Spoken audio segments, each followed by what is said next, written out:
Vamos directos al grano. Bienvenidos a este análisis donde vamos a destripar cómo un proyecto súper modesto de máquinas recreativas, creado por literalmente 4 personas, encendió sin querer un pánico moral a nivel mundial. Y no solo eso, sino que revolucionó los gráficos en la industria y cambió para siempre las leyes del entretenimiento. Hoy vamos a explorar la verdadera historia, la que no siempre se cuenta detrás de Mortal Kombat. Nuestra hoja de ruta de hoy es muy clara. Primero, el fallo de Van Damme. Segundo, cómo digitalizaron los salones recreativos.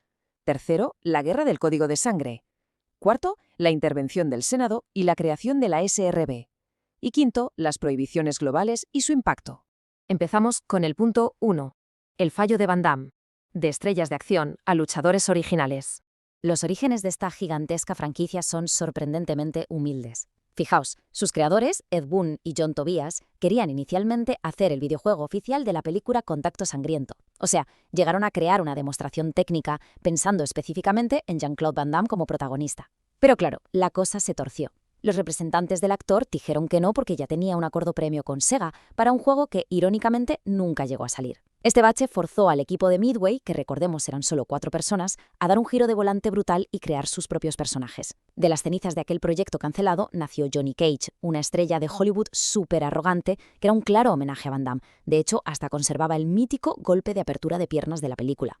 Y esto nos muestra un poco lo caótico que es hacer un videojuego. Durante su desarrollo, que fue visto y no visto apenas 8 meses, el equipo llenaba pizarras con ideas para el título, y algunas eran, bastante terribles. Barajaron nombres como Kumite, Death Blow, Final Fist o incluso Dragon Attack, que venía de una canción de Queen que escuchaban en bucle mientras programaban. El propio John Tobias confesó años después que estuvieron a un pelo de llamarlo Dragon Attack. Imaginad por un segundo cómo habría cambiado la historia si hubieran dejado ese nombre. Al final se decidieron por la palabra combat, pero le faltaba algo de gancho. El momento eureka llegó cuando Ed Boon dijo: ¿y si simplemente cambiamos la C por una K para que destaque un poco? Cuando el diseñador Steve Ritchie vio la palabra combat escrita en la pantalla, fue él quien sugirió ponerle mortal delante. Y así, de la nada, con una simple falta de ortografía intencionada, crearon una de las marcas más potentes de la historia del entretenimiento. Pasamos al punto 2, digitalizando los salones recreativos, píxeles que sangran. Vale, el nombre ya lo tenían, pero necesitaban algo visual que dejara a la gente con la boca abierta para competir con los dibujos súper coloridos de Street Fighter 2. La solución: los sprites digitalizados. El equipo grabó artistas marciales de verdad como Daniel Pesina haciendo los movimientos sobre un fondo verde. Luego comprimían esos vídeos y los metían en el juego en 2D. Esta técnica le dio un realismo súper crudo. Ya no eran dibujitos adorables, eran personas de carne y hueso dándose de tortas en la pantalla de la máquina. Esa estética tan sucia, tan underground, fue lo que hipnotizó a los jugadores al instante. Y ojo, porque tuvieron que hacer auténtica magia con la memoria de la máquina. En lugar de grabar a decenas de actores diferentes, utilizaron un truquito llamado intercambio de paleta o palette swapping. Es decir, cogieron las mismas grabaciones de Daniel Pesina, disfrazado de ninja, y crearon a 3 luchadores distintos solo cambiando el código de color del traje: amarillo para Scorpion, azul para Sub-Zero y verde para Reptile, el personaje secreto. O sea, una genialidad técnica para ahorrar memoria que acabó creando a los íconos absolutos de la saga. Para el subjefe, la idea era meter una bestia imparable. Se inspiraron en las animaciones clásicas de Ray Harryhausen e hicieron un muñeco de stop motion. Mejor dicho, una figura articulada de arcilla para dar vida a Goro, el campeón de 4 brazos. Un detalle buenísimo es que en los bocetos originales, Goro iba a tener una cola de dragón, pero la quitaron porque iba a ser un infierno animarla. Es súper curioso pensar en este ambiente tan de estar por casa, haciendo muñecos de arcilla y grabando a colegas en un garaje, justo antes de la colosal tormenta mediática que se les venía encima. Llegamos al punto 3, la guerra del código de sangre. La explosión del Mortal Monday.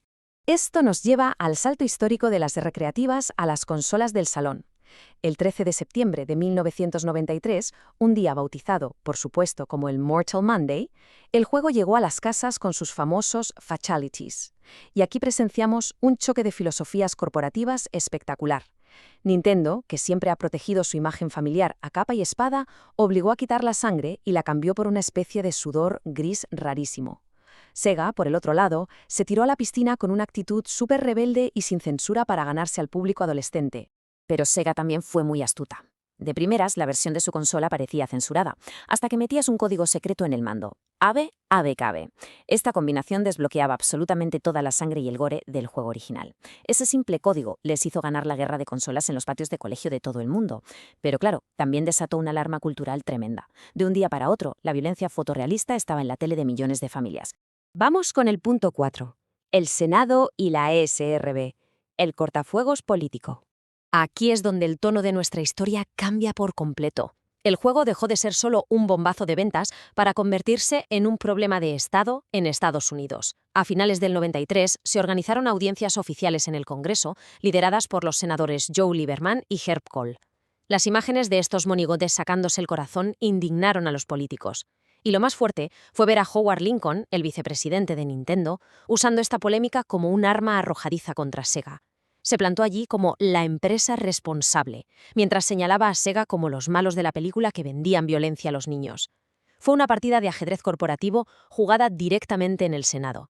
Ante la amenaza real de que el gobierno metiera mano y censurara todo, la industria reaccionó a una velocidad récord. Fijaos en las fechas. En menos de 2 años desde que el juego salió en recreativas, la industria se organizó para autorregularse. En 1994 nació la ESRB, la Junta de Clasificación por Edades. Esas letritas que vemos hoy en día en todas las cajas de videojuegos existen literalmente porque este juego forzó un cambio estructural absoluto en todo el medio. Y llegamos al último punto. Prohibiciones globales e impacto. El precio en el mundo real. La lupa pública no se quedó en los años 90 ni en Estados Unidos, se expandió por todo el planeta con consecuencias que llegan hasta hoy. Las prohibiciones fueron tajantes. Por poner un poco de perspectiva, Alemania mantuvo estos juegos censurados o directamente prohibidos durante años y Australia no permitió la franquicia hasta 2013. Además, el juego ha sido mencionado un montón de veces cuando hay tragedias reales. Por ejemplo, Wayne Lapierre, de la Asociación Nacional del Rifle, culpó al juego en su discurso tras el tiroteo de Sandy Hook en 2012. Pero luego, en el extremo legal opuesto, tienes al reputado juez Richard Posner defendiendo el juego argumentando que tenía un mensaje feminista violento porque ponía a las mujeres como luchadoras igual de fuertes y letales que los hombres. Es increíble ver posturas tan sumamente opuestas saliendo del mismo código informático. A todo esto hay que sumarle una balanza de demandas. Los actores originales, encabezados por Daniel Pesina, demandaron a la desarrolladora pidiendo su parte del pastel al ver los millones que estaba generando el juego de consolas. Los tribunales les dijeron que no, porque habían firmado su consentimiento para grabar. Más tarde surgieron unas disputas loquísimas por la propiedad intelectual de las películas y de la marca en general. Vamos, que el juego generaba la misma cantidad de millones que de demandas judiciales. Y este impacto oscuro llega hasta nuestros días, donde la obsesión por hacer gráficos cada vez más reales se ha cobrado un peaje psicológico bastante fuerte. Durante el desarrollo de Mortal Kombat 11 se documentaron jornadas laborales extremas de hasta 100 horas a la semana. Peor aún, se reportó que algunos programadores sufrieron trastorno de estrés postraumático tras pasar meses estudiando material audiovisual gore de la vida real para diseñar los movimientos. Un duro recordatorio de que esta revolución técnica a veces exige un sacrificio humano enorme detrás de los teclados. Así que el gran dilema para cerrar este análisis es precisamente ese. Todo empezó como el sueño de 4 personas de hacer un juego de artes marciales chulo, y acabó en una innovación técnica pionera, pero también originó el sistema moderno de clasificación por edades, juicios interminables y un debate eterno sobre los límites del ocio. Nos deja con una pregunta fascinante para reflexionar. Cuando miramos atrás, ¿es su legado el de una obra maestra de la tecnología? ¿O es por encima de todo el fenómeno que obligó a toda una industria a madurar de golpe? Ahí queda eso para pensarlo. Muchas gracias por acompañarnos en este repaso.